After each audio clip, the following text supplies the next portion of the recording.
Hello and welcome. This is Rooflemonger. And my friends, in today's video, we're going to be talking about a fairly legendary character in fighting game history. One that you've probably heard of, but don't necessarily know the full story about. We're talking Fighters Megamix. And no, we're not talking about Jeffrey McWild, a man of the sea, and his many legendary battles against the Satan Shark, although we can learn more about that in the video description. We're talking Hornet, the friggin' playable car in Fighters Megamix. Yes, folks, it's a car that just kind of stands up and punches you with wheels and smashes its tires into your face. You might have heard tell of the car from Fighters Megamix over the years. And in this video, I'm just going to tell you everything there is to know about the car, why it's even here to begin with, because the concept of a playable car in a fighting game, and fighting games are about the craziest of all games, really, right? Anything can happen in a fighting game, but even then, a playable car is a bit extra. So let's talk about Hornet, and let's talk about Fighters Megamix in general. So what exactly was Fighters Megamix anyways? Well, Fighters Megamix was Sega's take on we have multiple fighting game franchises, so let's take them and let's make them fight each other. Specifically, the cast of Virtua Fighter and Fighting Vipers. And in Fighters Megamix, some other fun guest characters as well, such as characters from Sonic the Fighters. Now, the whole mashup fighter premise, it's certainly been done before to great effect even. King of Fighters, which started it all, inspired things like Fighting Vipers, also inspired things like Smash Brothers. Every time I have to explain to a younger person, hey, that whole Smash Brothers envelope thing, that's actually a direct reference to King of Fighters. Smash is directly inspired by KOF. That always tends to blow some minds. But yeah, you know, mid-90s-ish, let's take our multiple fighting game franchises, make them butt heads, all the rage. I'd say Fighting Vipers getting the bump, being associated with Virtua Fighter, which was definitely, at the time, a much more popular franchise, but still, it was cool in and of itself. The only issue, as it were, especially in North America, was it was on the Sega Saturn. The Saturn was kind of like the beginning of the decline of the Sega era. Definitely had its lunch ate by the Nintendo 64. Did perfectly fine in Japan, but just North America specifically, I can say I knew of exactly 2 people that had a Saturn at the time. Which means, frankly, just not as many people got to play Fighters Megamix, at least in North America. Gameplay-wise, it's very interesting. As far as like the Virtua Fighter end of things goes, it's the VF2 characters, but they have some of the things that would eventually go on into Virtua Fighter 3, so a little bit ahead of its time. Stuff like a dedicated sidestep/evade button that would be put in VF3. And as far as the game goes, you could choose which style you wanted. Would you want Virtua Fighter style, or do you want Fighting Viper styles? Fighting Vipers has things like air recovery, air techs, compared to the quote-unquote more normal VF style. So roster-wise, there's some basic stuff, but there's also some interesting picks. Like Virtua Fighter, it's basically just everyone who's in Virtua Fighter 2 and Dural. And also, this game has Seba, who is like the forgotten Virtua Fighter character, if you will. He was in the pre-release builds of the original Virtua Fighter arcade cabinet game. He'd actually get bumped for Akira, and Akira would go on to be, you know, the face of the franchise, so at least he got bumped by the main character, I guess. Like, the switchover happened so late in the game, the very first version of the original Virtua Fighter 1 arcade cabinets, where it said Akira, was still actually Seba's face on it. So him just being playable at all in the game is just a nice little bit of video game history, I suppose. And besides, you know, the VF characters, the Fighting Vipers characters, there's a couple wackadoodle options. Like the Virtua Fighter Kids versions of Sarah and Akira. Every time people say Virtua Fighter is a serious franchise, man, they forget a lot of what Virtua Fighter actually is. Other oddities like Kuma-chan, who is a giant floating bear, no relation to the Tekken Akuma. Bark, who was an original character made for Sonic the Fighters. Deku, who's like a giant Mexican bean. Like, I know it's hard to come up with original characters sometimes, but they're just like burning the midnight oil on this one, I guess. I guess you could say Deku was the Herald of Amingo. When you need an all-new original character for a game, I just guess go weird Mexican stereotype.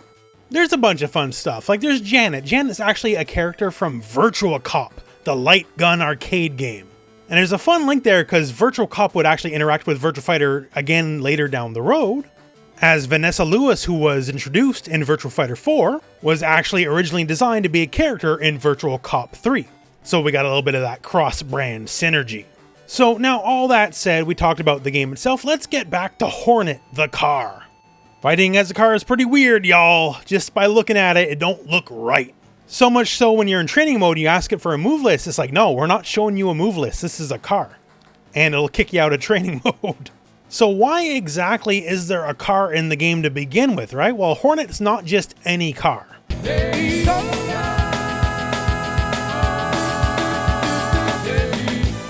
Hornet is the car, specifically from Daytona USA, a legendary racing game back in the day.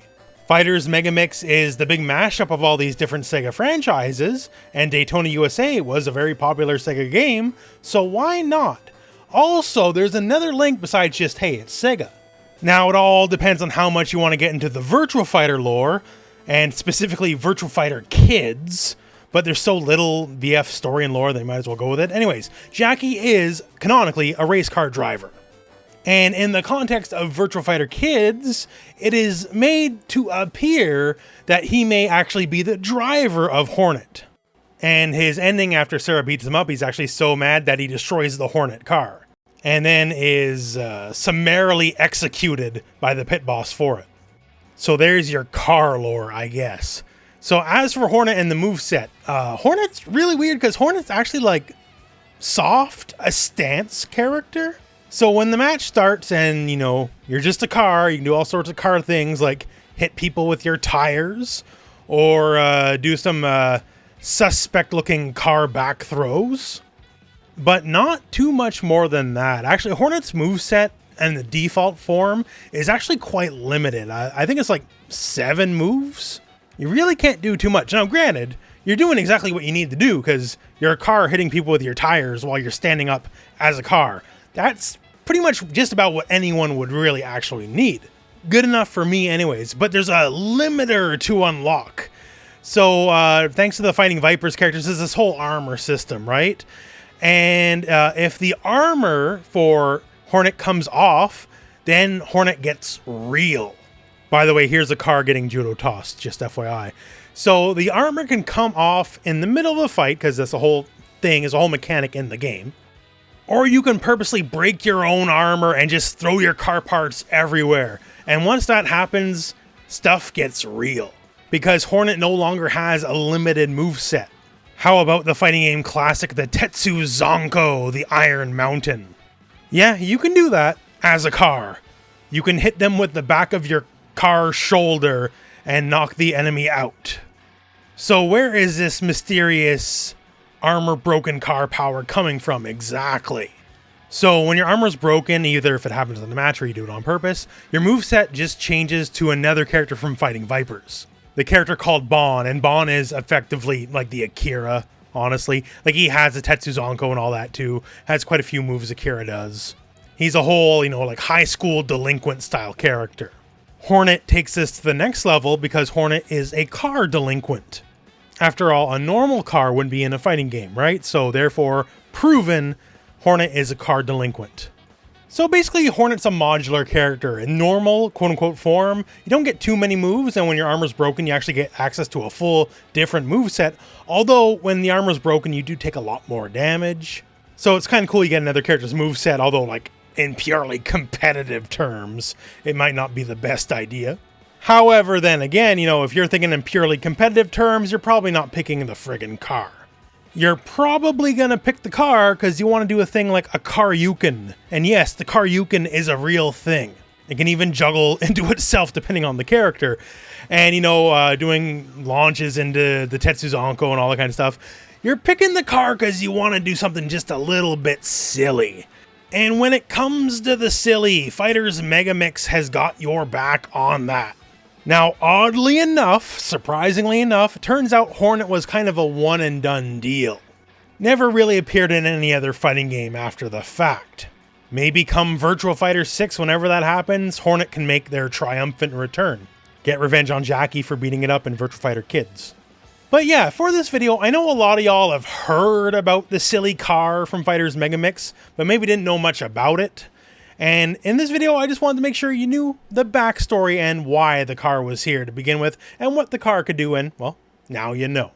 So that said, my friends, hopefully this was educational and hopefully you learned something. And all that said, that is the end of the video. So thank you very much for watching.